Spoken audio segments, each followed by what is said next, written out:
Қалайсыңдар достар, сіздер мынау Шарлотт штатында болған ақшта оқыған естіген шығарсыздар.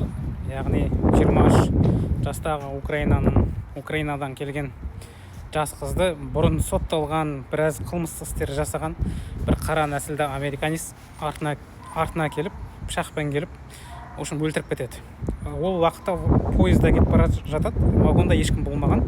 Именно сол бір бөлімде жаңағы ісін істеп өлтіріп, басқа вагондардан өтіп, өзінің жаңағыдай қанды киіммен станциядан түсіп, еш нәрсе болмағандай кетіп қалған. Және де бұл нәрсені американдық СМИлар, сол жергілікті штаттағы үлкен СМИлар басылымға шығармағаннан кейін қазір Америкада өте үлкен дау болып жатыр.